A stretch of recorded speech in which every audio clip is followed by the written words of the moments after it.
सावन सोमवार की व्रत कथा। सावन सोमवार की व्रत कथा।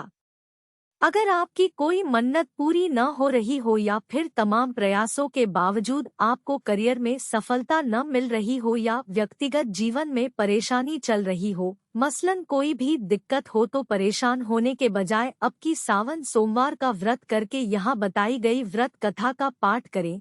मान्यता है कि सावन सोमवार के दिन अगर व्रत रखकर इस कथा का पाठ किया जाए तो जातकों की मनचाही मुराद पूरी हो जाती है।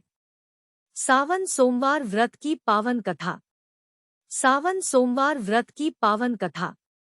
एक साहूकार था जो भगवान शिव का अनन्य भक्त था। उसके पास धन धान्य किसी भी चीज की कमी नहीं थी, लेकिन उसकी कोई संतान नहीं थी और वह इसी कामना को लेकर रोज शिवजी के मंदिर जाकर दीपक जलाता था। उसके इस भक्तिभाव को देखकर एक दिन माता पार्वती ने शिवजी से कहा कि प्रभु, यह साहूकार आपका अनन्य भक्त है, इसको किसी बात का कष्ट है तो आपको उसे अवश्य दूर करना चाहिए। शिवजी बोले कि हे पार्वती, इस साहूकार के पास पुत्र नहीं है, यह इसी से दुखी रहता है। माता के कहने पर भोलेनाथ ने किया यह। माता के कहने पर भोलेनाथ ने किया यह। माता पार्वती कहती है कि हे ईश्वर, कृपा करके इसे पुत्र का वरदान दे दीजिए। तब भोलेनाथ ने कहा कि हे पार्वती, साहूकार के भाग्य में पुत्र का योग नहीं है। ऐसे में अगर इसे पुत्र प्राप्ति का वरदान मिल भी गया तो वह केवल 12 वर्ष की आयु तक ही जीवित रहेगा। यह सुनने के बाद भी माता पार्वती ने कहा कि हे प्रभु, आपको इस साहूकार को पुत्र का वर देना ही होगा, अन्यथा भक्त क्यों आपकी सेवा पूजा करेंगी।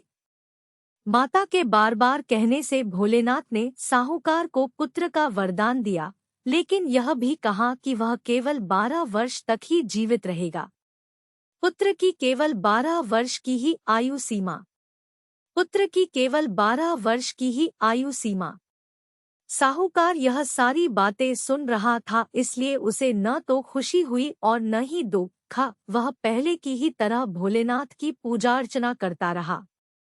उधर सेठानी गर्भवती हुई और 9वें महीने उसे सुंदर से बालक की प्राप्ति हुई। परिवार में खूब हर्षोल्लास मनाया गया, लेकिन साहूकार पहले ही की तरह रहा और उसने बालक की 12 वर्ष की आयु का जिक्र किसी से भी नहीं किया। तब विवाह के बजाय बालक को भेजा काशी। तब विवाह के बजाय बालक को भेजा काशी।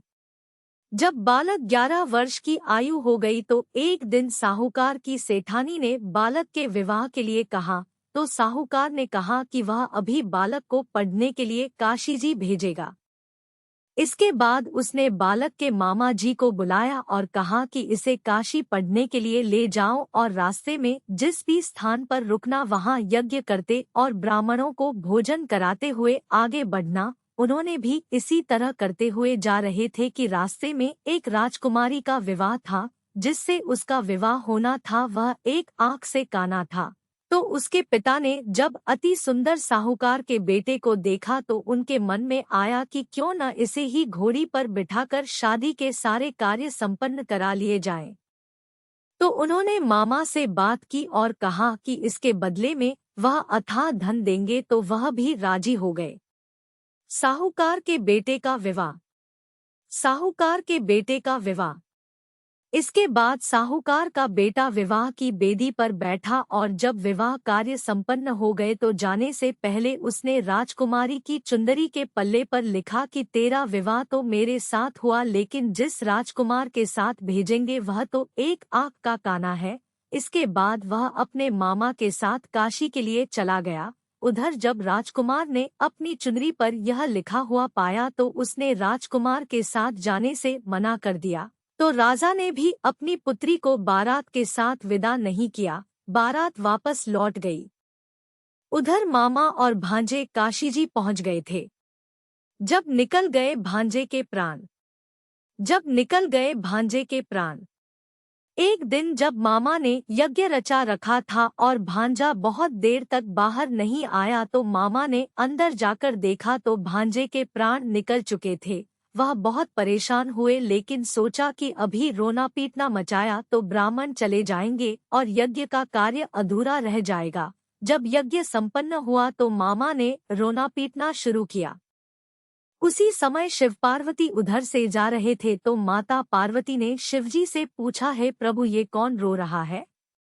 तभी उन्हें पता चलता है कि यह तो भोलेनाथ के आशीर्वाद से जन्मा साहूकार का पुत्र है। मां पार्वती के कहने पर भोले ने दिया जीवन दान। मां पार्वती के कहने पर भोले ने दिया जीवन दान। तब माता पार्वती कहती है कि हे स्वामी इसे जीवित कर दे, अन्यथा रोते रोते इसके माता पिता के प्राण निकल जाएंगे। तब भोलेनाथ ने कहा कि हे पार्वती इसकी आयु इतनी ही थी सो वह भोग चुका, लेकिन मां के बार बार आग्रह करने पर भोलेनाथ ने उसे जीवित कर दिया। लड़का ओम नमः शिवाय करते हुए जी उठा और मामा भांजे दोनों ने ईश्वर को धन्यवाद दिया और अपनी नगरी की ओर लौटे। रास्ते में वही नगर पड़ा और राजकुमारी ने उन्हें पहचान लिया। तब राजा ने राजकुमारी को साहूकार के बेटे के साथ बहुत सारे धन धान्य के साथ विदा किया। और ऐसी हुई शिवशंभू की कृपा। उधर साहूकार और उसकी पत्नी छत पर बैठे थे। उन्होंने यह प्रण कर रखा था कि यदि उनका पुत्र सकुशल न लौटा तो वह छत से कूदकर अपने प्राण त्याग देंगे। तभी लड़के के मामा ने आकर साहूकार के बेटे और बहू के आने का समाचार सुनाया, लेकिन वे नहीं माने तो मामा ने शपथ पूर्वक कहा। तब तो दोनों को विश्वास हो गया और दोनों ने अपने बेटे बहू का स्वागत किया। उसी रात साहूकार को स्वप्न में शिवजी ने दर्शन दिया और कहा कि तुम्हारे पूजन से मैं प्रसन्न हुआ। इसी प्रकार जो भी व्यक्ति इस कथा को पढ़ेगा या सुनेगा उसके समस्त दुख दूर हो जाएंगे और मनोवांछित सभी कामनाओं की पूर्ति होगी।